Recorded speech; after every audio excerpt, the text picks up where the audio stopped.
Film School Slacker contains adult language and themes. Listener discretion is advised.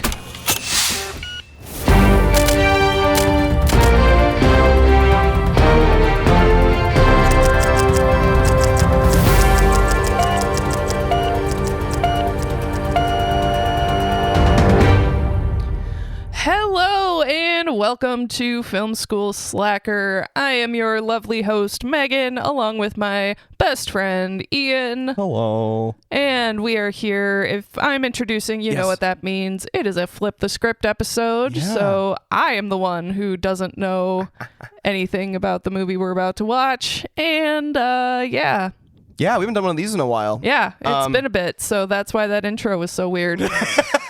We both haven't recorded for a while just because of life. True, yeah. And then also, I don't think we've done, I think the last Flip the Script was at least 6 months ago. So, at least last year. At least last year, yeah. Yeah. So, anyway, today... What are we watching today? Yes, today we are watching GoodFellas, 1990, directed by Martin Scorsese. Okay. Written by Nicholas Pileggi, and Scorsese, and produced by Oren Winkler, and it is a film adaptation of Pileggi's 1985 nonfiction book Wise Guys, starring Robert De Niro, Ray Liotta, Joe Pesci, Lorraine Bracco, Paul Sorvino, and cinematography by Michael Ballhaus. That's a great name. Phenomenal name. Edited by Thelma Schoonmaker. It is 146 minutes long. Oof. Yeah. We had hopes of maybe doing 2 today, but we'll see. I think both of the ones we're doing today are long, Maybe. which is why we started so fucking early. We'll see how this goes. Yep. And what do you know about this? So I know that a lot of the cast of The Sopranos was in this movie or was adjacent to this movie. Okay. I mean, it came out in 1990. Yeah. I think Sopranos started in 99. Okay. 98, 99, something like that. And I'm not usually a fan of mob movies. Yeah, like The Godfather bores me. It bores me. It bores me. Like, I get that it's iconic. I get that it's, it's a big fucking deal to people. Right. But it doesn't, stoke my fire. Which is why I haven't seen this one. But weirdly, I watched most of The Sopranos. Sure. A couple times. I just the 6th season is just weird and boring, and I lost interest. Right. Fair enough.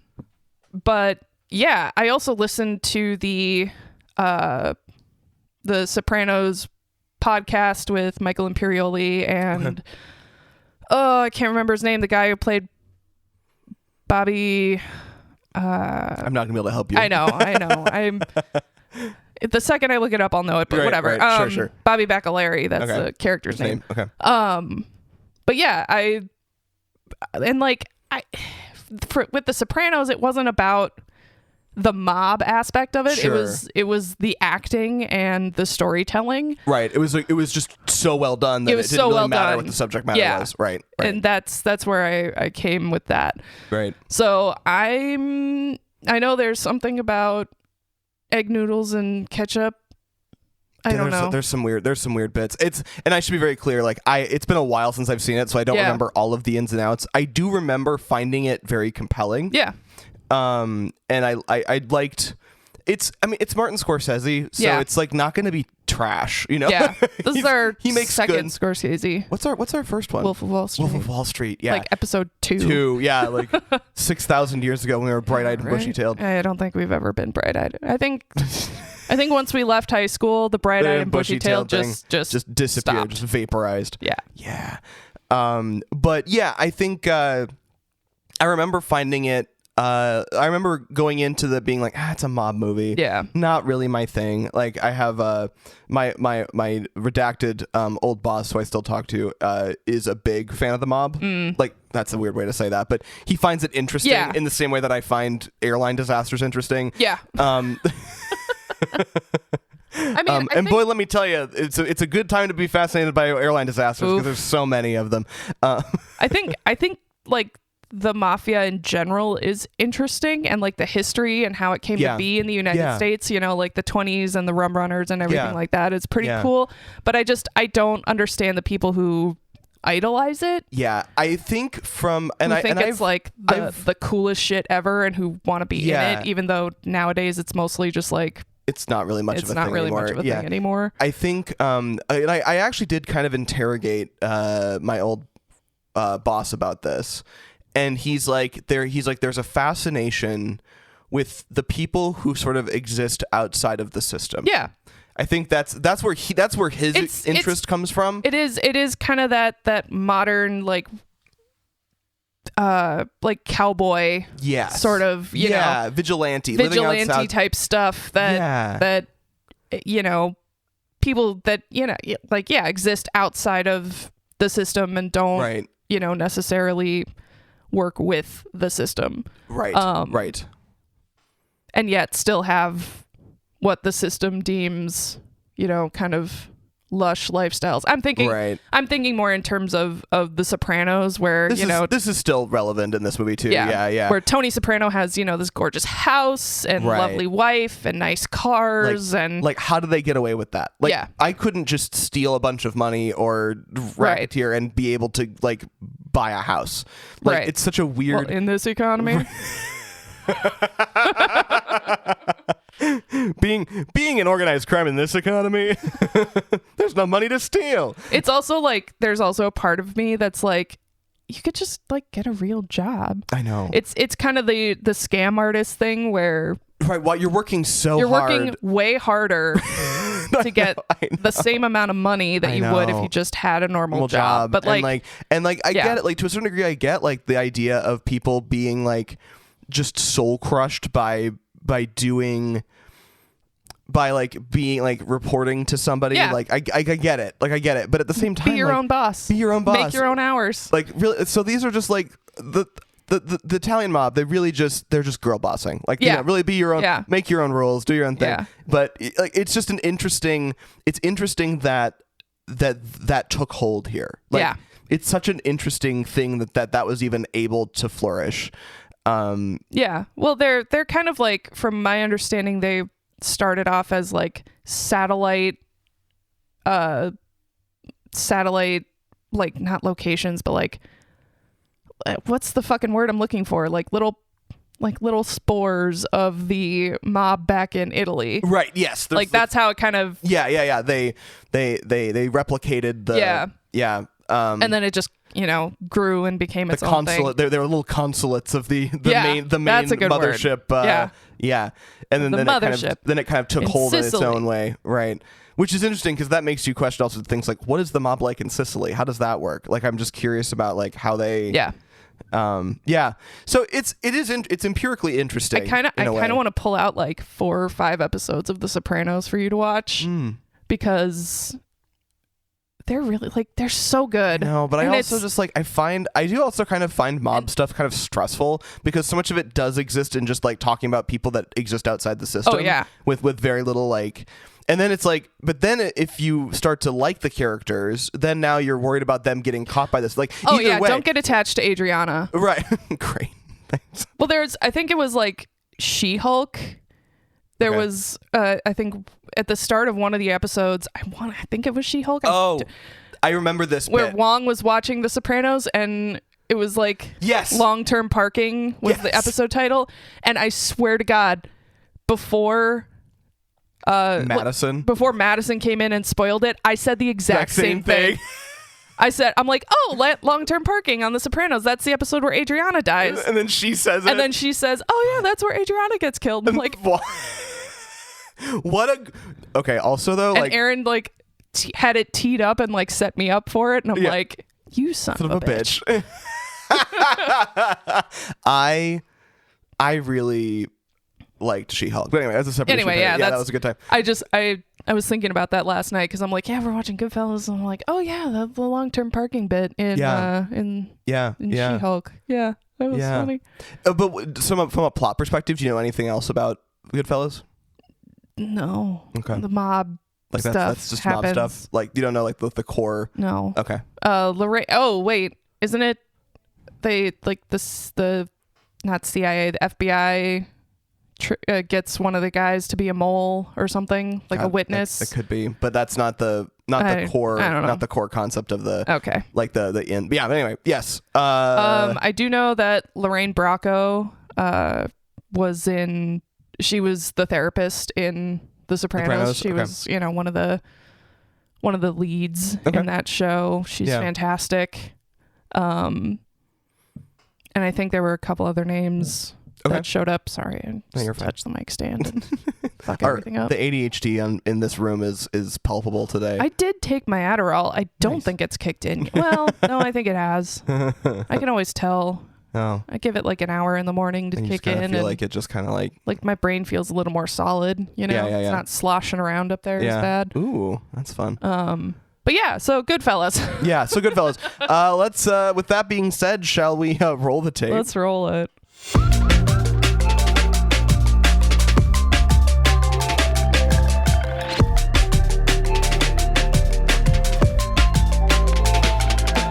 Can Scorsese tell a story in under 2 hours? Oh my God. That took most of my life. That was crazy. I forgot how long that was. So much happens.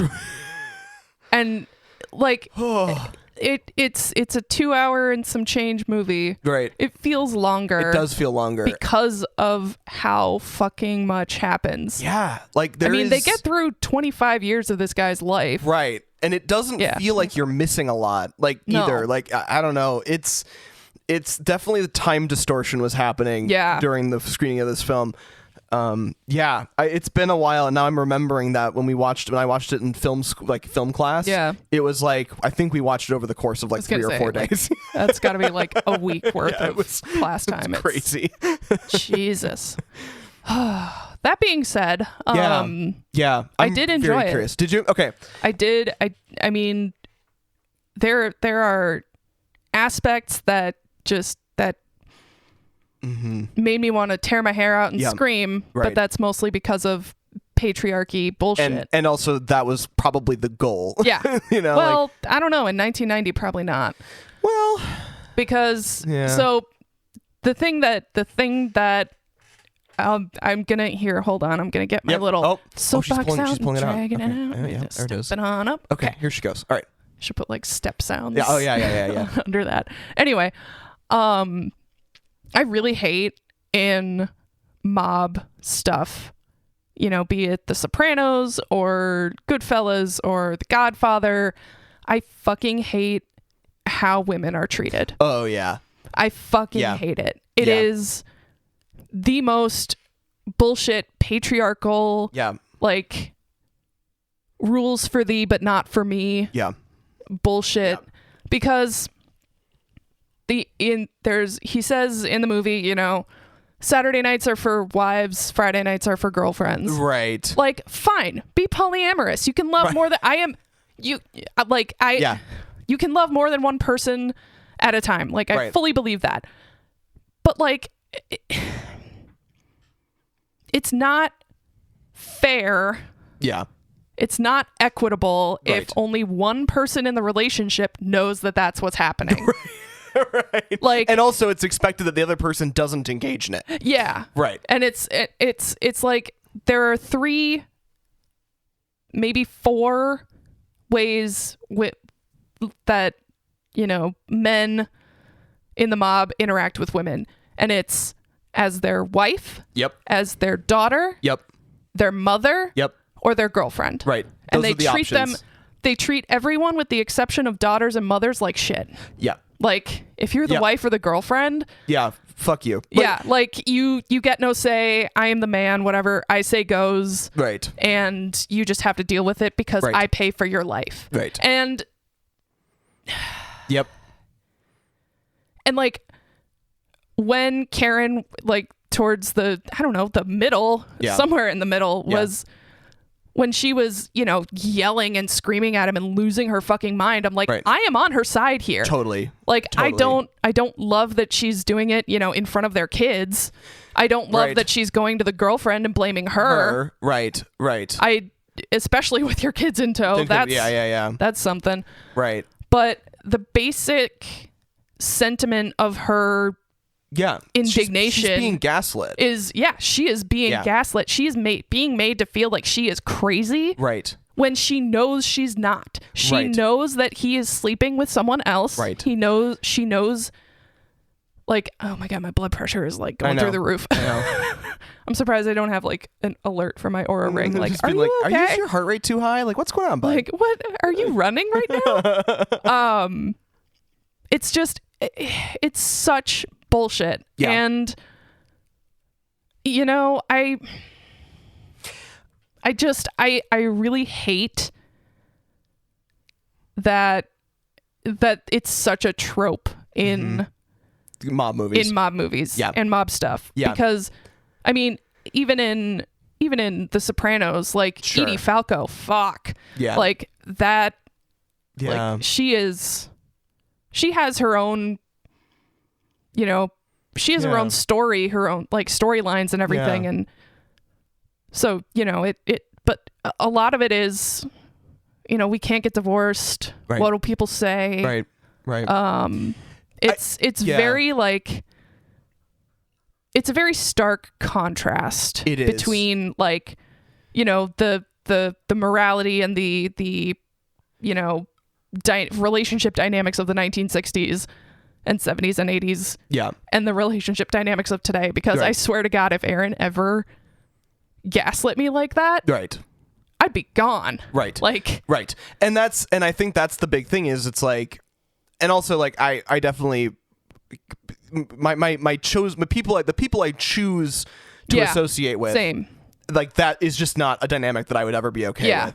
But the other thing too is, like, I wonder if it's a trope in mob movies. I've kind of two thoughts to kind of like go along with what you're talking about here. My first thought is, do we think it's a trope in mob movies because it's so common in mob culture? Yeah. And like, absolutely. you know, and is that just like they're just being accurate? Doesn't mean that it's right, but it's just interesting to see that that's like. I think they're being accurate. I think that's a thing because it's, you know, and like, I'm not victim blaming, saying that the women choose this. No. But like, and it's it's always complicated. It's it's a very complicated thing. Right. I guess so. The way, and this is something I felt with a couple of other these movies of this era, with these super well-respected directors that do these kinds of gritty kind of movies. They're incredibly well done. Yeah, and they show things that are kind of tough to watch. Yeah. And so a lot of murder in this movie. Yeah, a lot of murder, a lot of kind of spousal abuse, a lot of like there's a lot of stuff that's really icky to watch, and I find that the spousal abuse is harder for me to watch than the murders, because most of the time the murders are just these people are kind of shitheads anyway. Yeah. But the thing Tommy? Yeah, like Tommy and like Tommy. Just no one in there, even the ones that are the most jovial, are doing nasty shit. Oh yeah. Like I don't necessarily, it's like, ooh, that was unpleasant, but I don't sit there and just mourn these characters because they kind of suck. But what I will say is, like, what bugs me more, I think, in these kinds of films is, how did the 1990 audience relate? Yeah. You know, because I think the movie, like, this is true with Pulp Fiction. Now, okay, maybe I'm not going to use Pulp Fiction as an example. Fight Club. Fight Club is the example I'll use. Yeah. It's another one where, you know, I think that the movie had a lot of things that were really interesting commentaries. Yeah. But how did the audience relate to it? Because that's the part that concerns me more than the media itself. Yeah. Like, I think that this was a very unflinching look at something. These guys, are these guys your heroes? Yeah, right. That's kind of the question. Do you like what Ray Liotta's doing? Yeah. Like, do you like, I mean, do you see Karen as crazy? Yeah. You know what I mean? Like, is that because that was the way that Ray felt about, or not Ray Liotta has nothing to do with this. Henry Hill definitely, like, was in, if you're looking through his brain, and all of his friends were backing him up, like, oh yeah, she's crazy, she's crazy. Hysterical, she's right. It's the boys club thing. Yeah. And so, like, I don't think that the movie did an inaccurate job of portraying a scenario. Right. But what I'm worried about is people seeing that being presented the way it is and immediately going to Henry Hill's kind of defense or seeing the way he sees it and not seeing the nuance that's actually happening here. Yeah. I think that's where I get really bummed out with movies like this. Yeah. And I don't think we'll have the answer to that since both of us were not born when this came out. Correct. Anyone have any misogynist thoughts in 1990 when they watch this movie? Please don't let us know. Don't. I don't want to know. I don't care. I don't want to hear that. I don't want to know about that. Keep your misogynist bullshit to yourself. But no, I agree. I think there was some stuff there that was a really hard watch. Not to piggyback on that again, also is just like there was quite a bit of racial stuff. Yeah. Which Did you notice how the one black guy that they worked with got shot right away? Because he was the fuck up, apparently. Yeah, and it was never. But we never. The thing that I thought was really interesting about this too is we never saw the heist. That's true. We did not see the heist. Was never. It happened off screen. Right. Because there's a couple of movies that actually do specifically. Yeah. Like outline the Lufthansa heist, which is because it's that money was still never found. Oh fuck! Yeah, they never figured it out. Like Jimmy buried it somewhere, literally, and I think he got it out to people. They buried it. Like it was never found. It's a DB Cooper situation. Yeah, and they only speculate based on other people's information that Jimmy was the mastermind. Yeah, there's really very little information otherwise, and it was it was like $4 million in 1979. Jeez, and they never. I think it was 1979, and they never found all of it. Yikes. Womp womp. Right. Like so we don't know. Like they just kill that guy, and we have absolutely no idea. Yeah. Like what actually went down. That we just have to take it for granted based on what they were saying. Which, especially like Jimmy, not Jimmy, but Tommy. We know that he's not a trustworthy source. Oh God, no. You know.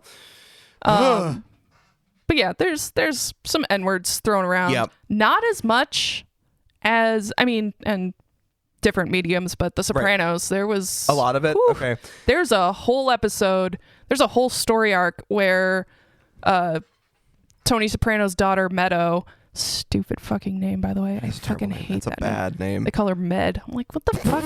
Are you fucking no? Just call her Meadow at that point. Med At is least so much just worse. name her fucking Gianna or some shit, like something stereotypical Italian. For fuck's sake. For those of you that are listening at home, Meghan did the Italian thing with her hands. I do the Italian. I do that too a little bit. I do love the Italian. I was accused of being Italian when I was younger. I love that. By an Italian person, so hopefully that's not I like. am very much not Italian. I know.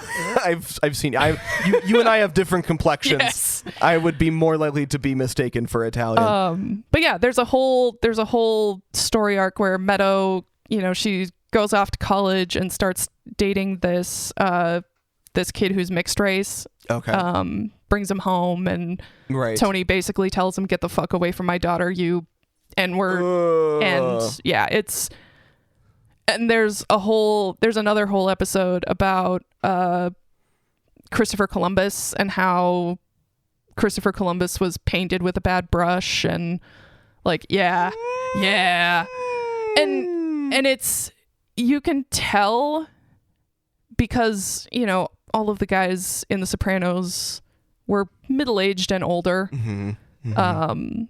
Like you can tell that, and even in the later seasons, Meadow starts pushing back on a lot of her parents' ideology, and it causes a rift, and it's a whole thing. Right. But like, there's some real deep racism. Well, and just from the very beginning idea of like culture. Becoming a made man, you have to be a man, and B, you have to be 100% Italian. Yeah. Even Sicilian to a certain degree. Yeah. So like there's a lot of I think that's just kind of inherent with an organization that puts value on that. Yeah. You kind of, then everyone else becomes lesser. And then that makes that process going to the nth degree very easy. Yeah. I'm actually surprised to some extent that the half Irish thing wasn't more of an issue. Well, because he was also half Sicilian. Yeah. And they always kept him at... And it doesn't matter until it comes to being made. And I also think that, like, to a certain degree, because if you're not made, you're just lesser. Yeah. Right? Like, all these guys are just like, it's the you Don, work it's the for father, him, it's the... But that relationship is always like, kiss the ring. Like, very... It's like, they can be nice to you, but they're nice to you in a kind of a patriarchy kind of way, in a fatherly way. Yeah. So it's like I could see that being a thing. Yeah. And yeah. Because the Irish and the Italians were not friends. Yeah. I mean, I guess once you get to New York, once you get to New York and get a couple generations deep, right, stuff kind of goes away. But yeah, like, no, it's interesting for sure. It's a very weird. Yeah. Do we want to get into notes? Yeah, we probably should. It sounds like you've got some. I've got a lot of fucking notes. Buckle up, folks. Let's do this. So I've been watching Golden Girls, and Sophia is the Sicilian character. Okay. I mean, she's from Sicily, but played by the incomparable Estelle Getty.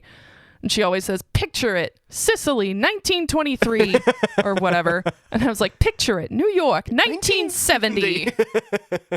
And I'm like, geez, talk about overkill, beaten, stabbed, and shot. Literally, gotta get all your bases covered. Yeah. And then right after that happens, you get the line, I knew I always wanted to be a gangster. Right. And like, that is just incredible, like, mood setting for the rest of the movie. Totally. Because you just watched him, I mean, he wasn't the one who beat and shot this guy, but like, he's standing there and he's okay with it. And he knows, like, he wanted this. There's a certain amount. Yes. You right away said it. Like, I actually don't mind this. This is kind of fun. Yeah. Right. Yeah. Right. And then, I don't know if you noticed this, but Ray Liotta has a very similar voice and affect as Leonardo DiCaprio. Oh. Like, that was what... I don't think I've actually ever seen Ray Liotta in something like this. Right. But, like, that caught me, like, during the opening narration. Oh, you're right. I was like, he sounds like Leo. Like an 80s or 90s, like, Leonardo DiCaprio. That's interesting. Which is hilarious, because Scorsese now works with Leo a lot. Right. Interesting. Okay. I was like... And then... the casual 50s father beating his kid because of his own inadequacies and insecurities. Right. Go to therapy. Go to therapy. The men will literally beat their children before they go to therapy. Everyone needs therapy. So he's kind of explaining how the mob works and how, everyone gives a piece of whatever they make to the boss. And I'm like, yeah, tribute, pyramid scheme, potato. It's a potato. A three-dimensional triangle is the strongest shape. Strongest shape. So he's and then in the narration, he's talking about, I was 13 and making more money than adults made at their normal jobs. Yeah. I'm like, did you give any of that money to your parents to kind of help, offload some of that burden? Henry Hill was a piece of shit. Yeah. The food in this movie. That's literally one of my notes, because every time you see food, it looks so good. It does. Oh, it does. Oh my God. That sauce at the end. Oh man. When he's having his really busy day. I'm so hungry. Of crime. I'm so hungry. But back to the father beating his kids thing and like that all that. One of the first parts, and I remember this back when I watched it the first time for this movie. One of the first bits that really stood out to me is like kind of making me feel like I needed to take a shower, was like his dad beat him, and so he wanted to make sure that wouldn't happen again, and they did that not by taking anything on his father. They took it out on the random mail carrier who had nothing to do with it, who delivered the letter that got him in trouble in the first place. Like, right, it's always their anger is always focused elsewhere. Right. Never on someone me. Someone else gets never on my family. Right. It just gets taken out on whatever poor schmuck just happens to be there. Yeah. Yeah. Anyway, sorry. That is gross. Yeah. There was something he was like, and that's when I met the world. Yeah. That's a great line. That's a great line. That is a really good fucking line. I loved that. Jimmy was 29 or 30, but Robert De Niro has always looked at least 40. He's like 45. He was 45 when he was 25. He can look between 40 and 60 at any given moment. Point. Yes. And that's just how he looks. Yeah. Like, even like Taxi Driver, he kind of looked like he was in his 40s, and I think he was in his 20s. Was he really? I think so. I have never seen Taxi Driver. It's weird. Yeah. Like all the guys coming to like his first court case ever, and like, oh, you popped your cherry. Oh my God, he's a great guy. You're so proud of you. It was like fucked up wholesome sort of. Yeah. I'm like, oh, that must have felt really nice, really validating. Right. And it must have felt really so good. Glad you have all that support. And then we, cut to he's an adult and they're robbing an airport, and I'm like, ha, try that now, bitch. And then all of the names. That's another thing about this movie is like every nickname is very telling about who that character is. Some of my favorite parts of this movie are the narrated establishing shots where he describes the people in the room. Yeah. Because the room is perfectly themed. Like the set design is amazing. Such like it's a very 60s like I know how that room smells. Right. Like, right. It smells like cigarette smoke, stale beer, and like fruity drinks, kind of like something. It's such a time and place. It's textural. It's a slice of life, and then being able to like these like awesome smooth camera shots across all of these different characters getting named, and you just go, oh, I learned a lot about this character from one line, and then they like the two-time guy who's always repeated himself. Like that would get so annoying old. So fucking fast. I was like, is Joe Pesci wearing a wig in this movie? He must be. I think he was, because in Home Alone the next year he's bald. He's bald. Yeah. Or I would thinning. I would be willing to bet that was a thing. Funny like a clown. I've heard that reference. Like I know how that goes. Yep. Also, another part that really kind of pissed me off about this movie was like, pay your fucking service people. Literally. Like, the restaurant, like, come on, dude. You owe this restaurant $7,000 in 1980? Like, what are you doing? You. Yeah. What are you doing? Like, literally. What are you spending? What else are you spending your money on? I know. If not going, like, and the Don could definitely have been like Paulie could have like leaned on Tommy a little bit. Totally. And been like, this is an establishment that we frequent. You need to be nice to these people. Fuck you. I honestly don't know why the family didn't do something about Tommy sooner. Me neither. Because he's useful. He's guess. A loose cannon. I know, but like that he's a loose cannon, but he's on their ship, so they can point him whatever direction they need. Like they have to do a lot of cleanup, though. They do. Yeah, and I'm sure they're used to it. God, that sucks. Yeah. Like, lay the smack down, have Tommy pay his fucking tab. Like, right. Sit down with him and just be like, what the fuck are you thinking? Like, you owe this restaurant $7,000. Like, bro, be in debt to like the butcher or somewhere else. Right. Like, if this is a restaurant that we go to all the time. Yeah, that's just. Like, I would have paid his tab and like doubled it and said, give the extra to your staff. It's not how you make. That's not how you keep money. I know. Neither of us. I'm too nice of a person. Right, and that's why neither of us have a lot of money. Yeah. Fuck you, pay me is my new motto. Fuck you, pay me. Fuck you, pay me. Oh man. And then Tommy's talking about how the Jewish girl wouldn't go out with him alone. I'm like, no, really? And it's definitely because. Shocking. And he's like, it's because she doesn't like Italians. I'm like, that's definitely not really it. Not it. It's definitely not it. And then we meet Lorraine Bracco's character, Karen. I fucking love her. Yeah, she's especially great. From like, she's like, I thought it was a fucking asshole. Like the first time we met, and then she has Tommy like run him down, and she yells at him in the street, and he's like, "Oh." Now I'm like, what a meet cute. I'm like, honestly. that's almost a meet ugly, if you know what I mean.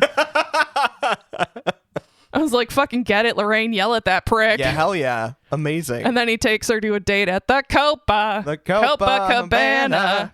Amazing.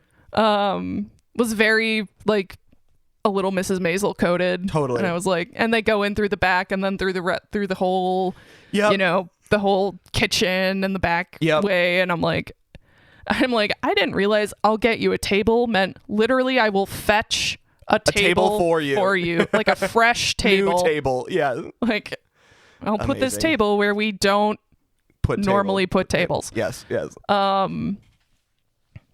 Bring back teeny tiny little man shorts. They are actually kind of coming back, and I think that's hilarious. Karen's hairdos are peak 1960s. Oh yeah, like so feathered, like so ratted. Can we talk about like so voluminous the styling expenses for this movie? Oh my god, like unreal and just perfect for each era that it was happening. Absolutely perfect. Yeah. Like no notes. Yeah. Yeah, we'll get to that. Yeah. I was like, and then we cut to a random wig commercial with Maury doing his commercial, and then Jimmy starts roughing him up and his wig falls off. Amazing. And his commercial's all about your wig won't fall off in the pool in the wind, and then his wig falls off. Like falls right the fuck off. Right. Oh my god. And then we get Karen was assaulted by her across the street neighbor. Right. I'm like, oh, Harry Thighs is getting a new pair of cement shoes. Or just pistol whipped until his face is jello. Right. Which serves him right. Serves him right, yeah. I was one time where I'm like, all right. She's like, and then we get Karen's narration of, nobody had ever handed, like most people would have left or stopped seeing him when he handed them a gun to hide, and she's like, no, it turned me on. It turned me on. I was like, you danger slut. Good for you. Good for you. Good for her. Good for her. Question: how do you feel about the? Because I kind of forgot about it. The fact that there's like a while where there's also a Karen narration. She comes and goes. She does. Does she? I don't remember. Does she continue through the end? I think she was. Was she at the end? I don't think she was. No. I think she was only like in that kind of middle section. Huh. Yeah, she was only in that middle section because then she kind of, then she has the period of time where she's flipping out about it, and we don't hear from her. We never hear from her after that. Weird. Which I find really I'm trying to understand that from like a narrative flow perspective. I see it as Scorsese kind of bringing in the female perspective a little bit and saying this is why they remain together. Right. I just find it interesting this is what brought them together, because she's a little bit of a danger slut. He is dangerous. Right. So, they complement each other in that way. So that's how they that's how they trying to bond. Explain that. I just find and that. And then later on, why she? Well, no, because we get her perspective when she's on top of him with the gun. Like I still couldn't kill him because oh yeah, you're right. That does. I was still attracted to him, and I'm like, I'm just trying to understand. I just find it interesting because it's inconsistent. Yeah. Like the narrative, like like the movies typically are like, this is a movie that feels very from the perspective of Henry. Like there are movies that are like I was surprised when her narration came up. I was like, like we get to hear from her. Because cool. You think of like an ensemble kind of movie where it makes sense, but like this one was so focused on Henry that I was surprised that it veers like that. And I don't know. It's just I just thought it was very interesting. I think it's a secondary perspective. Okay. To kind of And I bet she maybe contributed to his book a little bit in that way, and they wanted to honor that. Interesting from the perspective of the book. That could be. Now I'm kind of curious. I'll have to look and see how. I don't. And having now watched this movie again, I don't know that I want to read Wise Guys anytime soon. Yeah, but it probably is very interesting. Yeah. Then she's at the hot goss party, like the Mary Kay party, and she's like, I hate all of these women. Literally. Like they're like, she just drags them. I'm like, I'm loving the hot goss party. And like throughout the whole movie, there are some really creative insults. Yes. We were absolutely like every now and then being like, oh, that was like a phenomenal insult. I love that. Like, that's a really good burn. Right. Like, sick burn, bro. Yeah. And like the other part of like mob movies and TV shows and whatever is how quickly things escalate when there's either offense or perceived offense. Like, because then they're in the bar with Billy Batts, and right, you know, he's joking, he's drunk, he's joking around, right, and then he turns the perceived offense into direct offense, right, because you know Tommy got offended.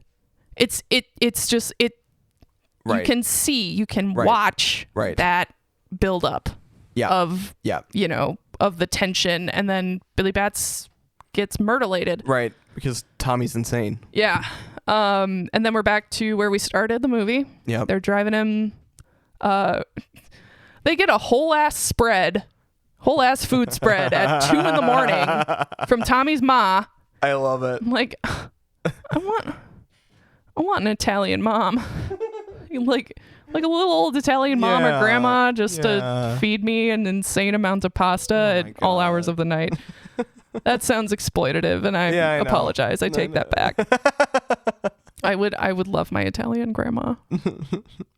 And then he kind of goes into like the politics of killing a maid guy. You know, if you kill a maid guy, you're not maid. You have to have like a sit down, and you have to convince. Yeah, right.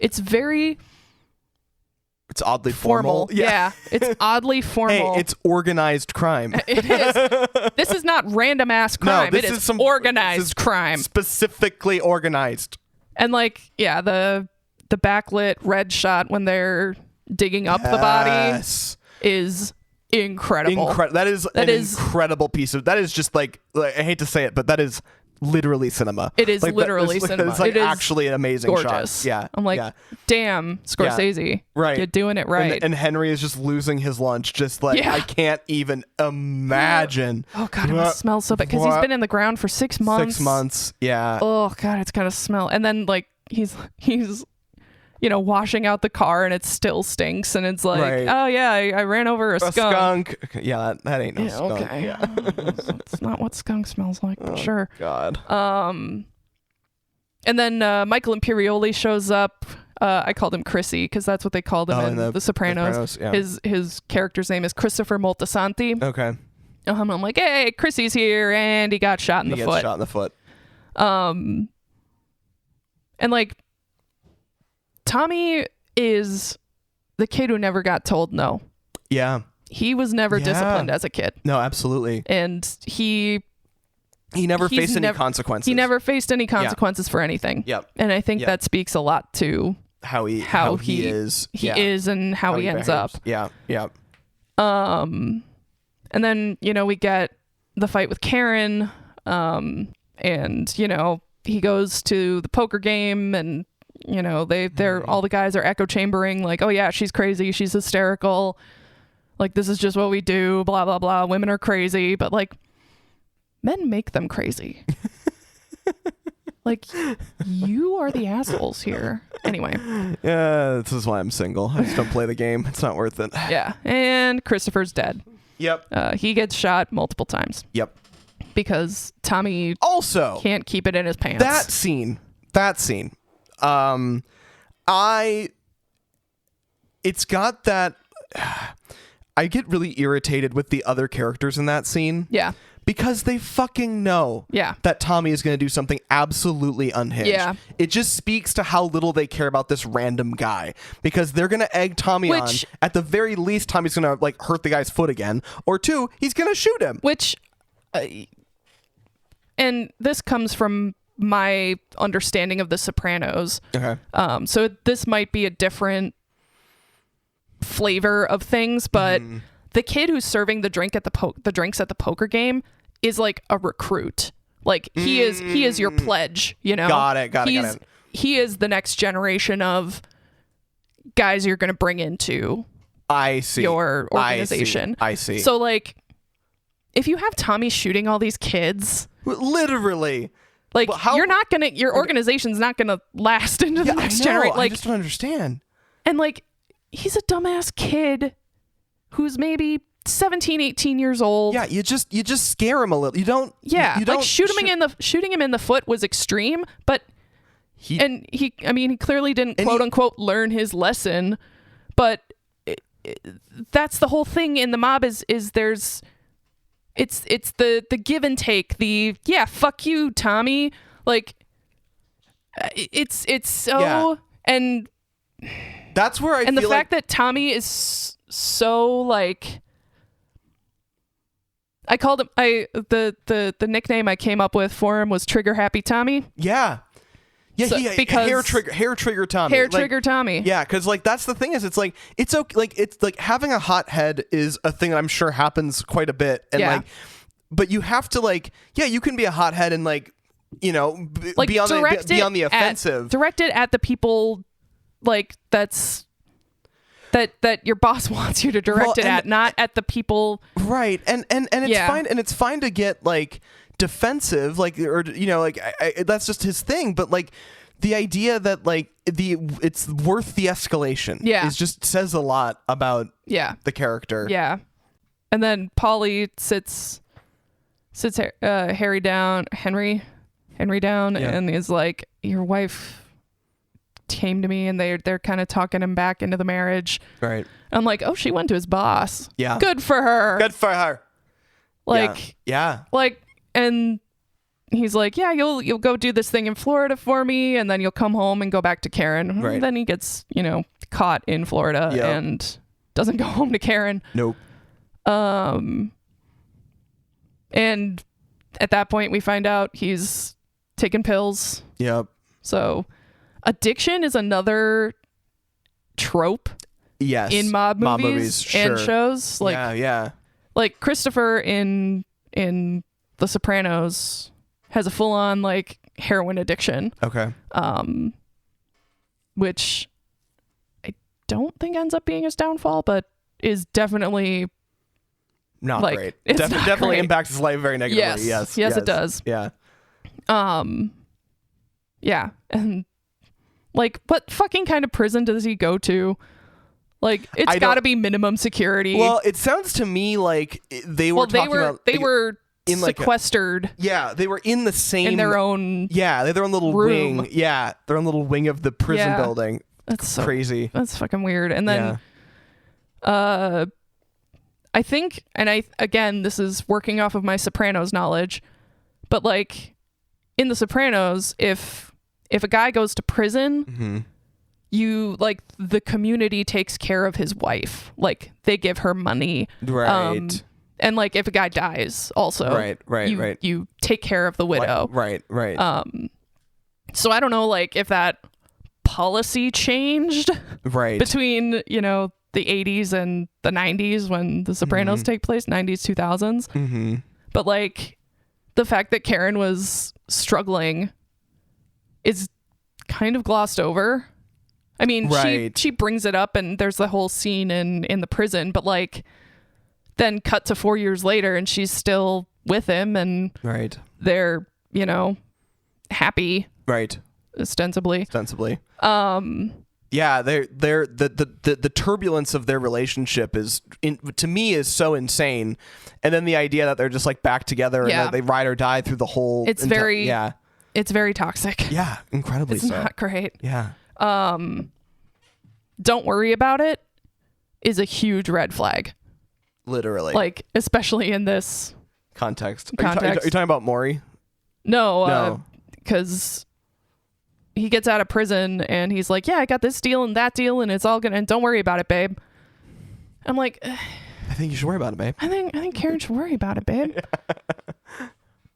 And now we're selling coke. It's amazing how quickly that escalates. I mean, you know, that shit makes money. It was the 80s. Well, it was 78 at this point. Okay, well. But then you know, the cut to the house and that decor.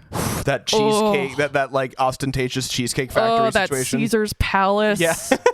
Graceland bullshit. Like, they're using the babies to smuggle coke? Why didn't I think of that? It's brilliant. It's in the diaper bag. Of course it is. Of course it is. I get. And then, you know, we get to the Lufthansa heist and and there's just a parade of people not listening to Jimmy. Literally. Like Maury buys his wife a car. The other guy gets his wife a nice fur coat. Like, he's just like, God damn it. People I'm messaging me like, what are you doing? Like, you guys? what are you doing? I just fucking said.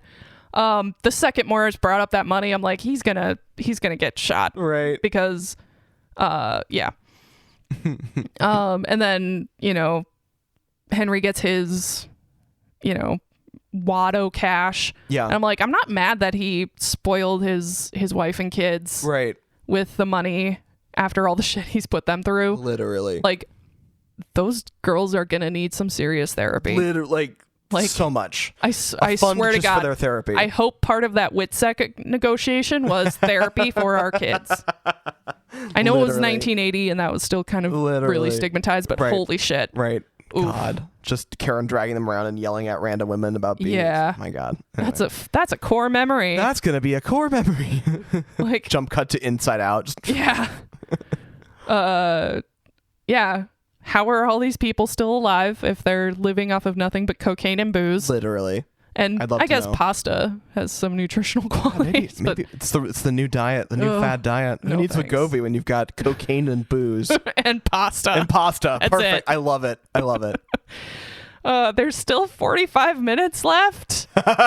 This movie is so long and so much happens. I remember that was the point where we were like, how did this start again? Yeah. I think I'm gonna call that the Scorsese effect, because yes, his movies are long, but so much they are jam packed with plot and shit happening, and it's not like there's any slow moments. There's not a lot of it's not filler. No, and it's not Tarantino self right. Masturbatory stuff. Like he does, like there's definitely like stylization and but Scorsese wants to like tell the story and everything, but it's not like, oh, look at how great of a director I am. Yeah, he doesn't demand your time because he knows that he's got a lot to tell. Yeah. Yeah. Like there were 45 minutes, but they went pretty, like, what if we hadn't paused, right, I wouldn't have known there was 45 minutes left. Right, 100%. Like I was just in it. Right, yeah, exactly. Maury's just like, I want my money, bitch. And then he gets killed. Yeah. Don't piss off the people who have a lot of guns. Yeah. The soundtrack fucking slaps. It slaps. The soundtrack was good. I'm like, the soundtrack almost sets the scene as well as the visual aspects of the movie. Seriously. And like, it's so well chosen. Yeah. All the songs are period appropriate. Yep. And then like if you listen to the words, and that was the other beauty is like the closed captions we had had the lyrics. And that was fascinating to hear the things that would be said. Like when they're walking through the Copacabana, like, and then He Kissed Me is playing, which is very appropriate because they know they're in the beginning of their relationship. Right, right. Oh, it's so good. And yeah, like the Cream song that came on was like, and it's all period appropriate. Oh, it's so good. I really do like it. Do a shot whenever they say breaking balls or something to that effect, and literally, you will busting my balls, breaking my balls. You will need to go to the hospital. You will need to go to the hospital. There was so much ball breaking. I don't know how many people are standing. Yeah. They got their balls busted. They got cocaine and booze addictions. Also, what a weird turn of phrase. It's very weird. What is that? Like, what does that even mean? I mean, we know what it means, but how do you get to that? Like, you know what I mean? Like, it's such a weird thing to say. Like, the only thing I can think of is like grabbing a guy's testicles to squeeze for information, to extort or like to get information. Yeah, fair enough. That's the only thing I can think of. Like you're popping them like grapes, putting pressure. Please don't say that again. Ian just got scared. I didn't like that. I didn't like that at all. Yeah. And there's at this point in the movie, Henry's like suddenly develops a conscience and doesn't want Jimmy to kill Maury. Yeah. I'm like, what the fuck? Like, why is that? Is it just because he likes Maury? Like, I don't know.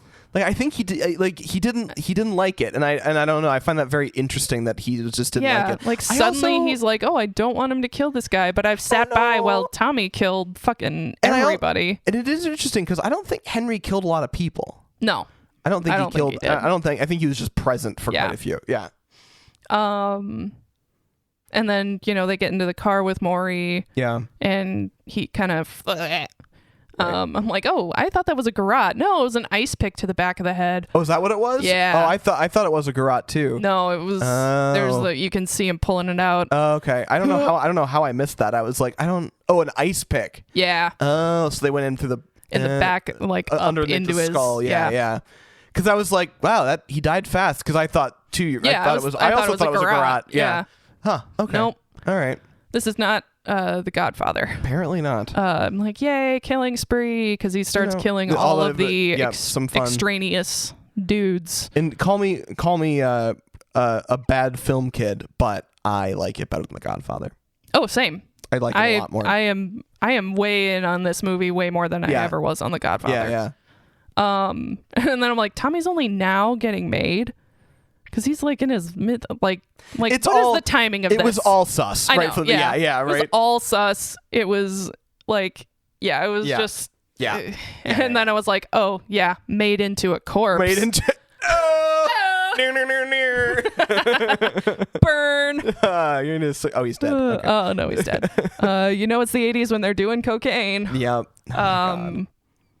He's such big shit now that they've got a helicopter following him. And everyone's gaslighting him now. Truly. Everyone's like, oh, you're just paranoid. You're paranoid. Well, I mean, to be fair, he probably was. He probably was, yeah.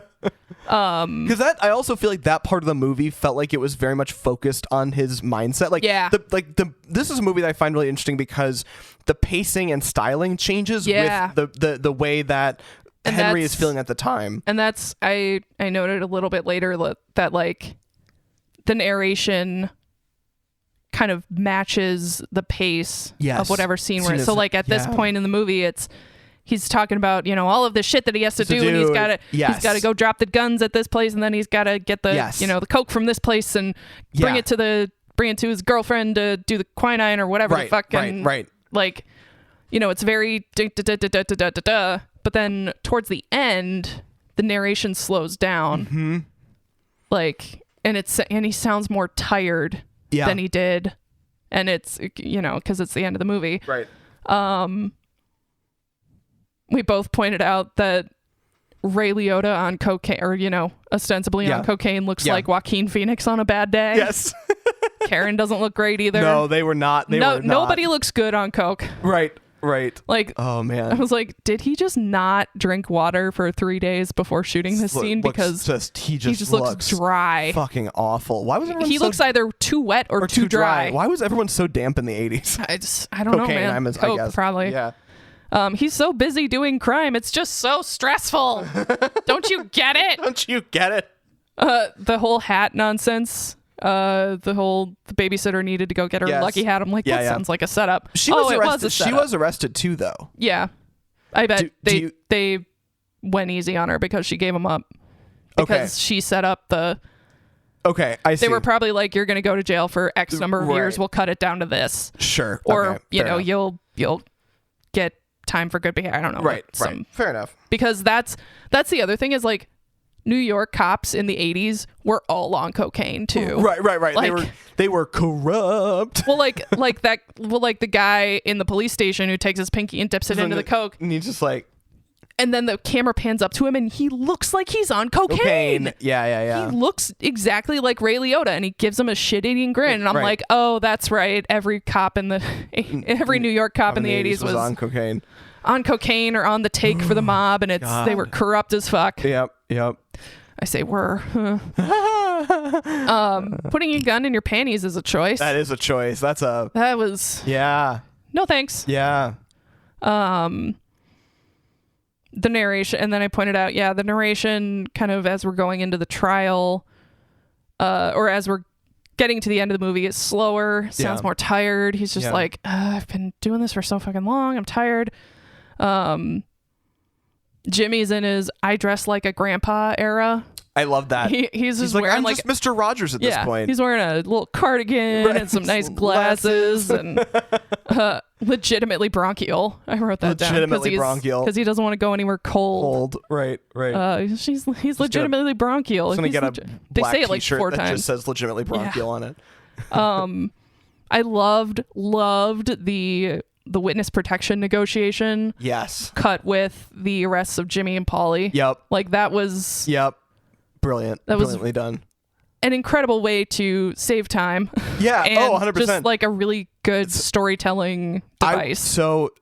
I want to talk. I know we have to rate this too, but I do want to bring up now. This is a good time. Is the editing in this movie is really good. It's so good. And the reason that I say that is because you barely think about it. Yeah. It's so natural. Like the way that the editing and the cinematography intertwine with each other, and just everything feels so deliberate in a way where you just stop thinking about the cuts. There's there's no fades to black. Nope. There's no dissolves. Nope. There's no star wipes. There's no George. there's no weird weird establishing shots or action problems. Like everything just works. Yeah.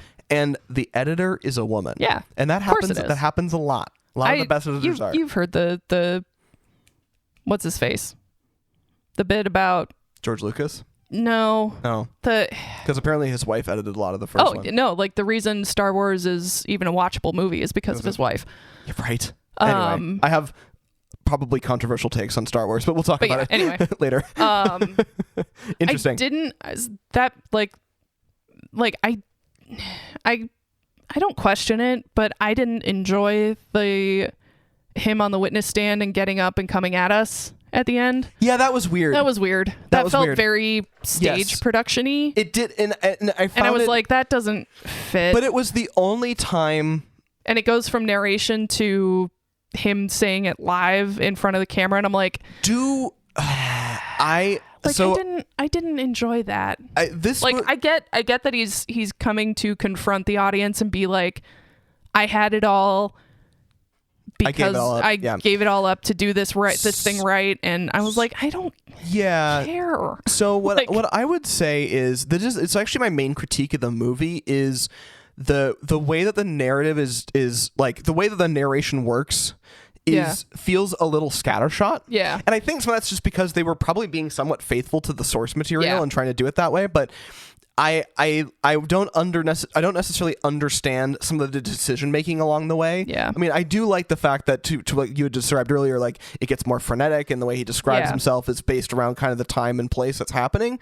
But I don't necessarily like the way that it didn't feel like there was a lot of intentionality behind the way that was set up. And so that choice at the end to be like, we've had this narration the whole time, and now we're in trial, and Henry gets up from the stand and starts talking to this camera that's backing up. Yeah. And the camera's backing up, and then he gets really close. Is a weird choice, and I guess I don't know. Is it just beating us on the head? Like, what does it mean? I don't know. Like, I don't know what I'm supposed to be getting out of that. And then we cut to this new suburban development in the Midwest somewhere, and I'm like, I can't think of a more depressing ending. It's so sad, but like it's the ending he deserves. I mean, like I'm not on this guy's side. No, but it is like, but they did it. And also, do you see how it got like it shows the video, like sort of like the imagery of it getting built up before he goes and moves in. Like, I feel like that's such an interesting story kind of telling thing as well. I have one question for a scene that those were my notes. Those were your notes? I figured you put your phone away, so I figured. Excellent notes, by the way. Yeah. That was fun. That was a good one. We haven't really been able to chew on a movie like this for a while, so this has been kind of fun. Yeah. I think so. I have one question about a scene that I want to get your take on, like a writing, and because I kind of wasn't sure from like a story character perspective. Yeah. The scene where Karen goes to visit Jimmy. Yeah. That scene confused me. Because I was, and maybe that was the point, but I was a little confused. Like, was he intending to have her offed, or was she perceiving something that wasn't necessarily a thing? Was that her paranoia, or was that or was she right on what was Jimmy up to something? I think it's a little bit of both. Okay. If not, I don't think he was going to have her offed. Okay. Because that's kind of again, from my Sopranos knowledge, going after the wife and kids is usually off limits. Very off limits. Yeah, that is a huge faux pas. Got it. Right. It's something you don't do. Right. So I don't think that Jimmy was intending to kill her.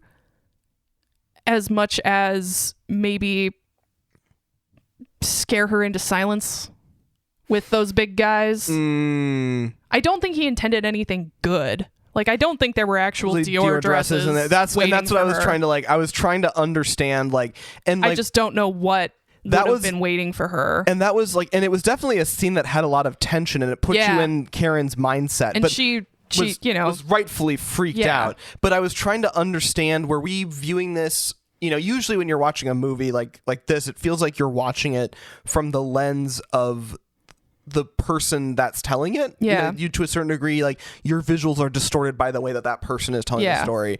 And like, definitely there was that sense of, like, you're close up on Karen while she's walking, and like, you can see her fear. She does say, like, he doesn't know I'm here, he doesn't know I'm talking to you about this, right? And like maybe it was a kidnap situation, right? We'll give you your wife back if you shut the fuck up or something. Like, that's kind of what I was wondering. Or take the fall for everything. Right. Like, there was, like, but again, that's like, it's pretty intense. Yeah. And so that's why I was confused. Like, I think that scene, more than anything, I obviously, like, something sketchy was happening, but I never feel like if there was more to get out of it that I was not inferring, or it was just confusing. I'm right there with you. I'm like, I don't think he was intending anything good. Right. But I don't know what the bad thing would be. It was just such a weird, it was a very weird. It played really weird. Yeah. Yeah. And I agree. And I think it is a little column A, column B. Like, Karen is paranoid and scared. Right. And Jimmy is acting sketchy. Super sketchy. Yeah. So it's kind of the confluence of those two things. And right. Very proud of her for just getting in her car and fucking off. Just being like, this is a bad idea. Yeah. Interesting. But yeah, should we rate? Yeah, let's fucking rate this thing. We started this journey at like 10:30 in the morning. Yes, we did. And it is 3:13. Long-ass movie. It's a long-ass movie. Okay. And there's a lot to talk about. There is. And I like that there's a lot to talk about. Me too. I agree. Scorsese, you done it again. You done it, you son of a bitch. Okay, so production and design. It's got to be a 5. It's got to be a 5. The sets, the whole movie was textural, and it gave it was so grounded. Yeah. In the time and place of each setting. Mm-hmm. And the music was impeccable. The fucking visuals. Yep. Like, when they were strung out on cocaine, you could see how sweaty they were, or how like they were like freshly misted. Yes. Like, or like, how dry their face was. Like, it was so. Yes. Like, I know how Ray Liotta's face like feels in that moment. And he's radiating heat too. Yeah. It's bad. It's a dry heat. It's a dry heat. He's Arizona. Yeah. But and like I said, the decor in the house is just so of a time and place. Yeah. And I agree. I loved it. Right.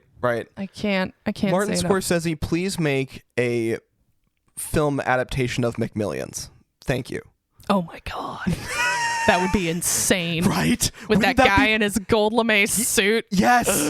And the gal in like it's just the whole thing. Anyway, sorry. Oh, they totally fucked. God, they totally they totally fucked. Anyway. Story. I know. I'm gonna have to go with. I could see a 4.5 on this. I was gonna say 4. 4? Okay. Like, give me your work. It was very engaging. I understand we're trying to get through 25 30 years of this guy's life. Yeah. I'm knocking it down a point because of the whole patriarchy bullshit. Right. Like, that's really my line, I guess. Yeah. I get it. I think it's a very engaging story. I think. Riddle me this though. Would it be the same without it? No. Right.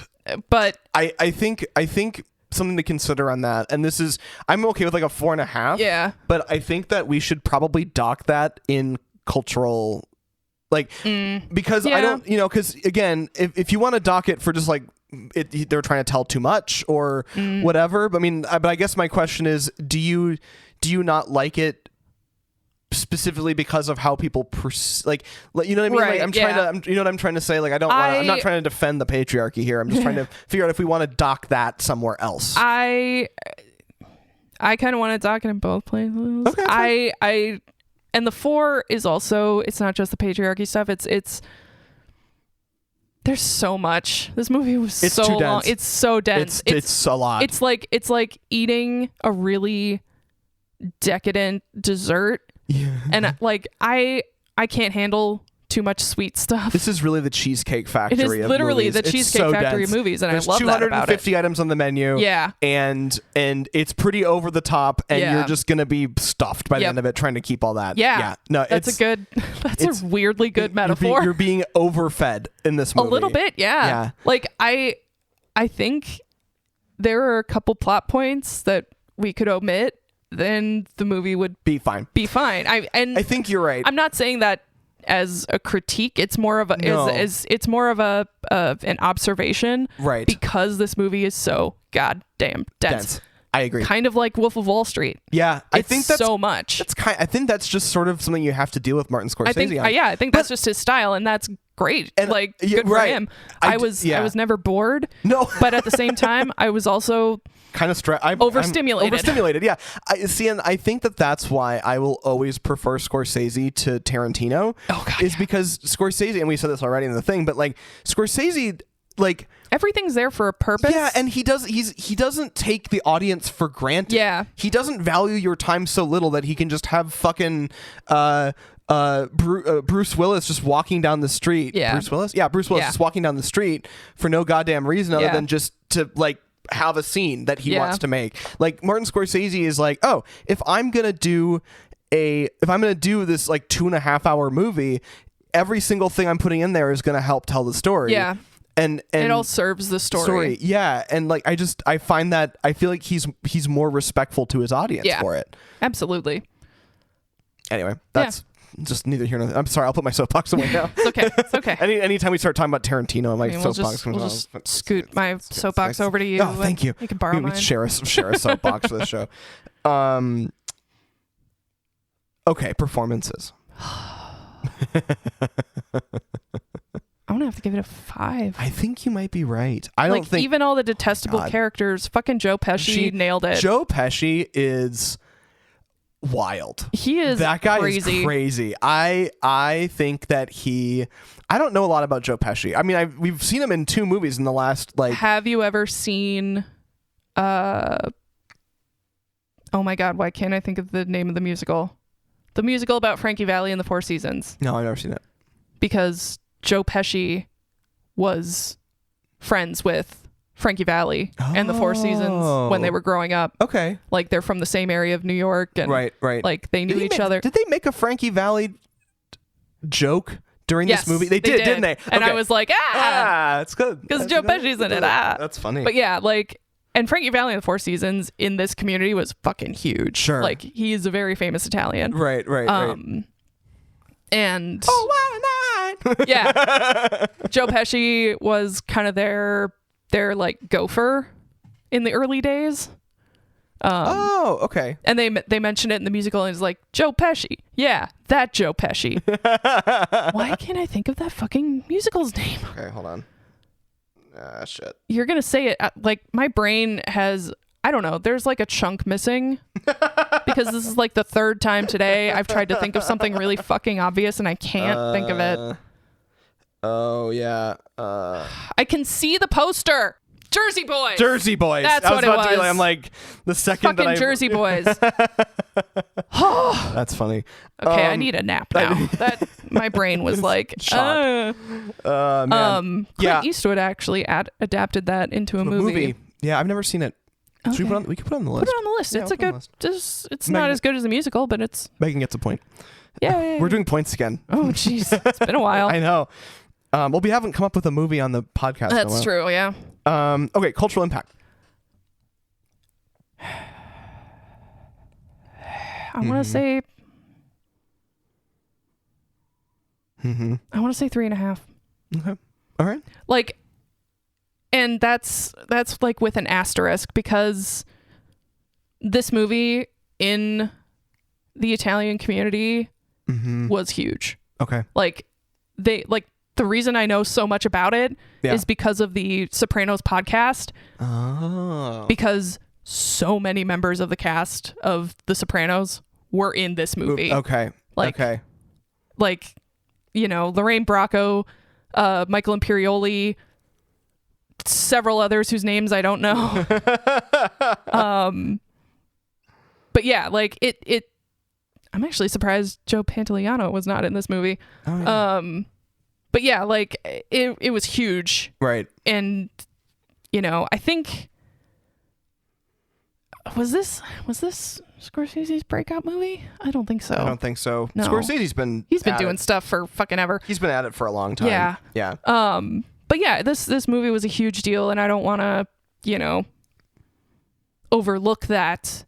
Mm-hmm. But I think it kind of has the Fight Club syndrome where it's like if you walk out of this movie thinking these are the good guys, agreed, and you want to emulate them and be like them, you missed the point. I will give Martin Scorsese a little bit of credit. One of my big complaints about Fight Club specifically was I think that the filmmakers were not careful. Right.